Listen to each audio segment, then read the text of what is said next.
All right, folks, here we are. The last topic in Chapter 10 is buffers. And I've got some data for you here. I've got 3 test tubes of pure water, and I measure the pH 7.0. Well, you know that's kind of tricky to do, but we're going to assume it's 7.0. Now I'm going to add 1 drop of HCl solution, 1 molar solution, and to the 3rd test tube I'm going to add 1 drop of sodium hydroxide solution. So you should stop and think, okay, I've got water, I'm adding an acid. I've got another test tube of water, I'm adding a base. What's going to happen to the pH? Think about that. Just 1 drop of HCl. What would the pH be? 1 drop of the sodium hydroxide solution. What would you guess the pH would be? Well, here's some actual numbers. These 3 test tubes are the same. I add 1 drop of the acid solution, and the pH drops all the way down to 3.1. Pretty big change. To the 3rd test tube of pure water, I add 1 drop of this sodium hydroxide solution, and my pH goes up to 10.9. Well, that makes sense. We know acids, lower pH, bases, higher pH, but that seems like a heck of a change. In fact, that's on the order of like 10,000 times concentration change. Pretty remarkable. Now I have another set of test tubes, and in this test tube, I have pretty dilute solution of HF, hydrofluoric acid, and sodium fluoride. Now when I put that solution in there, equal concentration, my pH drops down to 3.5. Okay. So basically I have 3 test tubes starting at 3.5, 3.5, 3.5. I'm going to add 1 drop of the HCl solution. I want you to maybe stop the video and think, well, what did that do here? And what is that going to do here? So stop the video, make a prediction. If you're watching the video with a couple of classmates, make a bet. Well, 3.5, what's it going to do? Well, I add the drop. You've made some predictions. 1 drop of HCl. You might think, gosh, this is going to drop down to 1 or something. Wow. Well, let's see what happens when I take that same solution, test tube number 6, I add 1 drop of the sodium hydroxide, 3.6. Very, very little change. We'll emphasize that. Exclamation point, question mark. Well, these things are buffers. A solution that contains both HF and NaF with about the same concentration is called a buffer. What did it do? Well, one way we say is, look what it did when we added acid or base. Some people like to say, well, it resists change, resists a change in pH when small amounts of acid or base are added. Now, a student maybe last year said it brings the pH back. Brings pH back to original value. That's a nice way to think about it, I think. So 3.5, it tried to change it a lot, but it brought it back pretty close to 3.5. Added base, brought it up to some number, but it brought it back down to pretty close to the original value. Well, what is this thing called a base? A buffer, not a base, a buffer. I look here and I go, well, that's a weak acid. And fluoride is the conjugate base.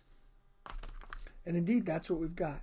A weak acid plus its conjugate base.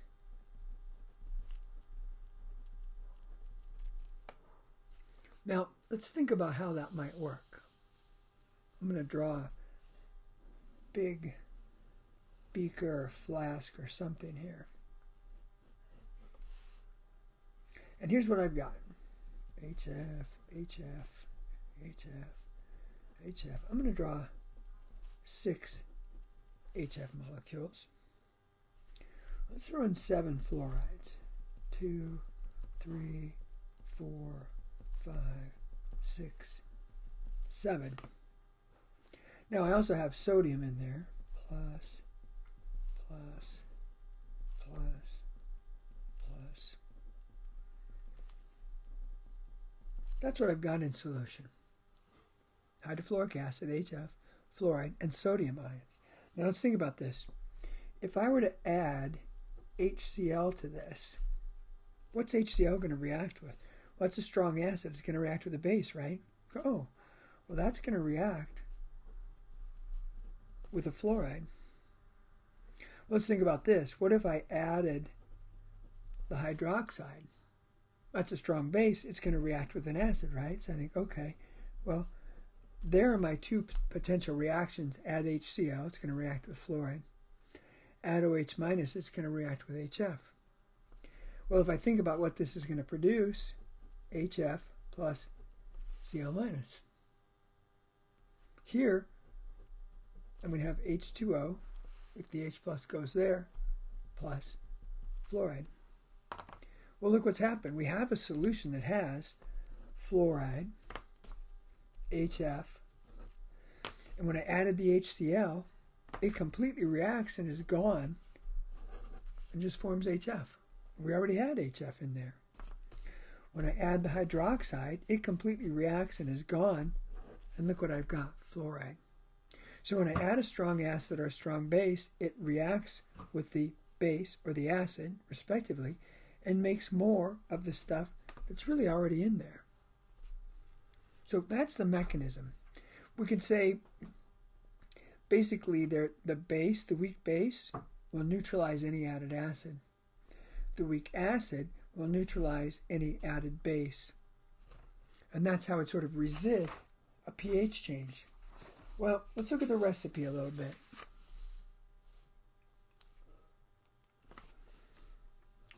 .5 mole of HF, 0.5 mole NaF. Here I've got 0.35 moles of HCN, 0.4 moles of NaCN. Let's write down what I've got. I've got HF, and I've got F minus and Na plus. Here I've got HCN, Cn minus, and Na plus. And here I've got HNO2, K plus, and NO2 minus. That's what I've got in solution. HNO2 0.155, KNO2 0.285. So in each of these cases, I've introduced directly weak acid and its conjugate base, and some other anion that doesn't have any acid or base properties.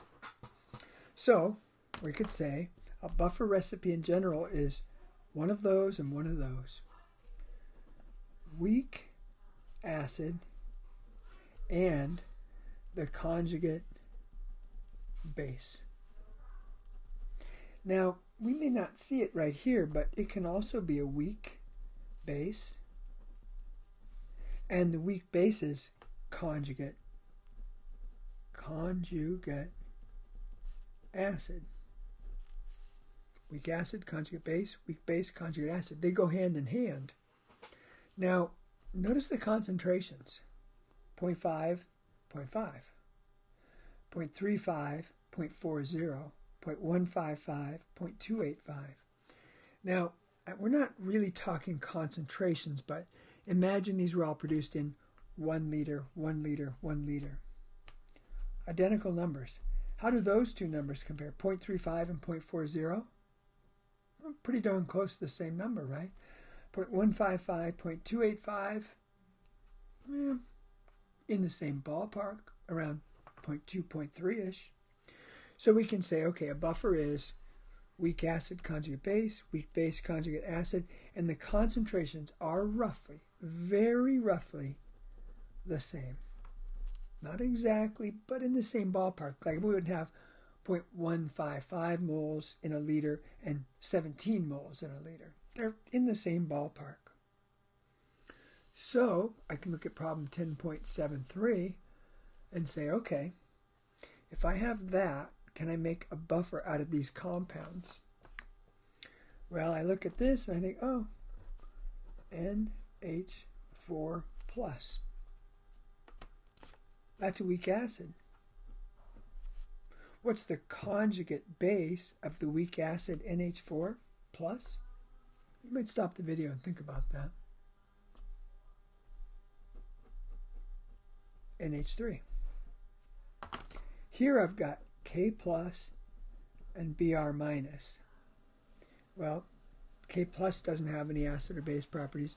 Bromide looks like it could be a base, but it's not. Remember, that's the conjugate base of a strong acid. It's not basic. Let's look at what we've got here.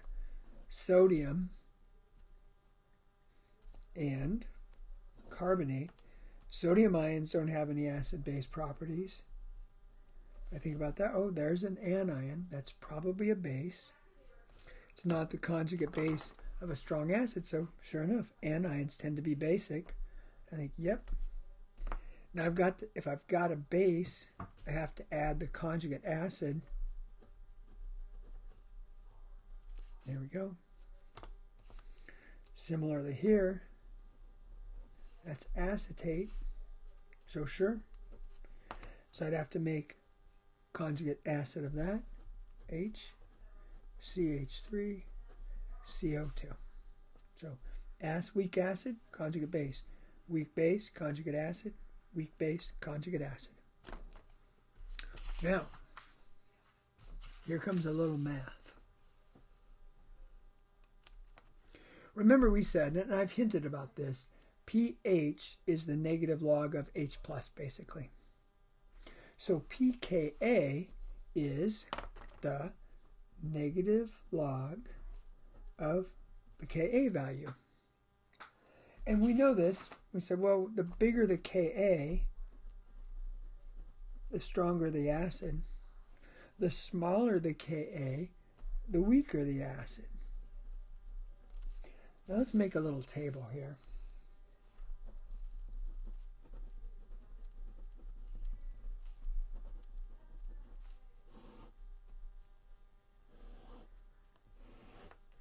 I'll put Ka, pKa. Now use these. We've been using them. I know the values. HF, HCN. 3.5 times 10 to the minus 4. HCN, 4.9 times 10 to the minus 10. So to pick the stronger acid, we'd say, well, it's the bigger Ka. That's the stronger acid. Get your calculator out and figure out the negative log of that number and the negative log of that number. And record them over there. All right, you did it, right? You calculated the values? pKa of this, I get 3.46. pKa of this, 9.31. If HF is the strongest acid, bigger Ka indicates a stronger acid. What's the relationship for pKa's? They're the opposite. So you go, oh, smaller pKa is the stronger acid. Larger pKa is the weaker acid. So they just flip. Now, we can do something with this to tell us something about buffers. Page 29.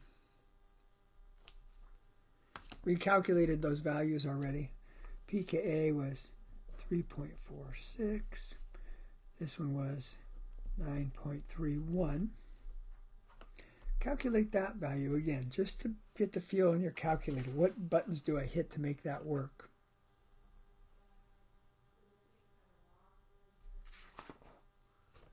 I got 6.37. Okay, so there's some acid Ka, pKa values. There's my strongest acid, smallest pKa, biggest Ka. Here's my weakest acid, biggest pKa, smallest Ka.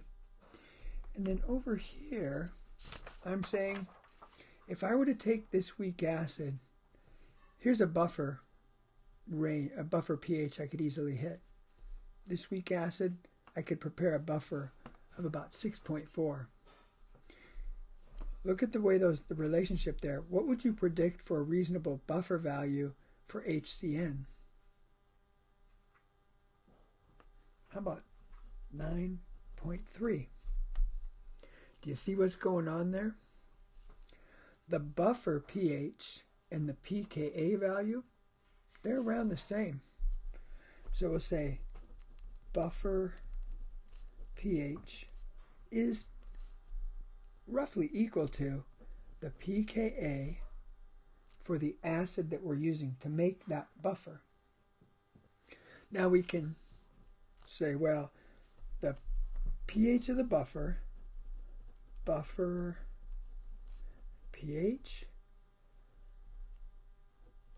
is about the pKa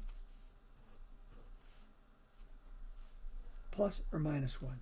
That's a reasonable range. So if I needed a pH of, say, 9, I could do this. If I needed a pH of 10, I could probably use that. If I needed a pH of 2.5, 4.5, somewhere in there, I could use HF. Now, before we do much more math, let's think about this. We said the pH of a buffer is probably pretty close to the pKa value of the weak acid. So if somebody brought me HCN and said, I need a buffer that's a pH 4. No, you can't get there. It's got to be around 9-ish. Now think about this. What if in my mixtures I added more base than acid? Would the buffer pH probably be a little higher or lower? More base, the pH increases. It's more basic. If I mix my base and my acid, and I put more acid than base, it's probably a little more acidic. The buffer pH decreases. Now we can do some math, but this is better to know. It's around pKa. Oh yeah, if you put more base in, pH will be a little higher. Put more acid in, pH will be a little bit lower. Here's the actual equation. pH for a buffer equals pKa plus the log of the concentration of base and concentration of acid. And you could think about, well, what's going to go on top? It's the concentration of the base divided by the concentration of the acid. If I put more base than acid, this number goes up, pH goes up. If I put less base than acid, this number goes down, pH goes down. Now, on occasion, you'll see it flip this way. Instead of a plus, they'll put minus. pKa, acid, base. But I think I've sorted everything out, so that's the only equation we use. This comes up once in a while. All right. Last page of lecture for chapter 10. Now we can do this. We know that the pKa is what? 3.46. I've got a little more base than I do acid. So I would expect my pH is going to be a little bit higher than that. Now let's skip this for this semester. Unfortunately, interesting question, but no. And let's just plug and chug. pH equals 3.46 plus log base over acid. Now, stop and figure out how you're going to punch that in on your calculator.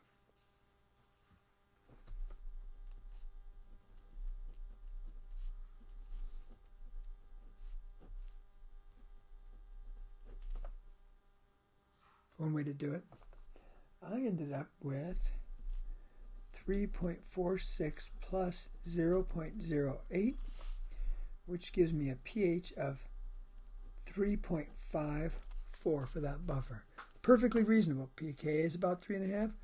I put a little more base in there. I've got a pH of about 3.5. Okay.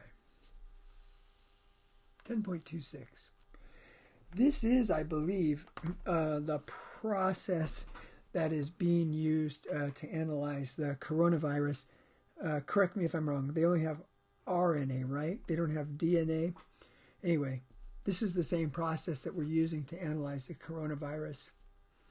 So I've got Ka for ammonium. That's my weak acid. So I can calculate pKa, negative log 5.6 times 10 to the minus 10. Try that on your calculator. I got 9.25.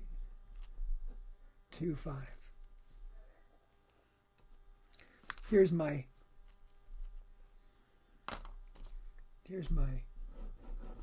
base concentration. Here's my acid concentration. Looks like there's a little more what? Acid or base? Looks like there's a little more base.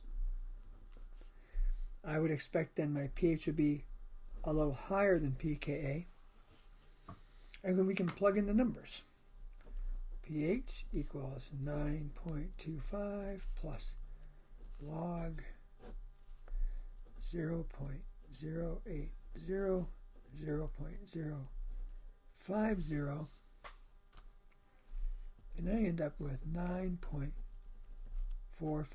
Yep, a little bit higher than the pKa, but in that sort of general ballpark.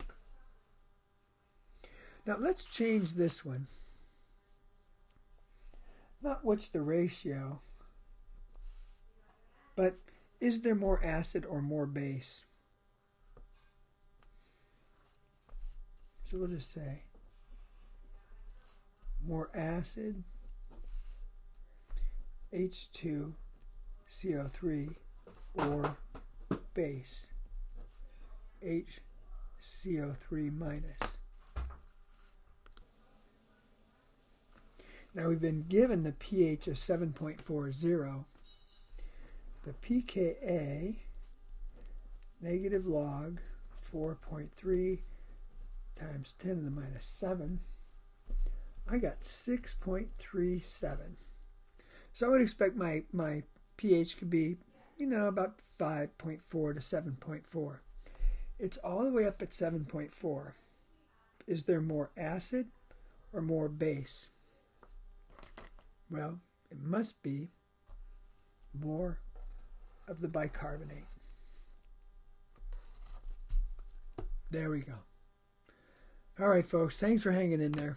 This has been difficult for all of us, I'm sure. And have a great summer. I'm hoping that before the semester ends, maybe we can have a Zoom meeting or something. But anyway, I'll make some kind of announcement about that. Good luck, and thanks for your patience, folks. Bye for now.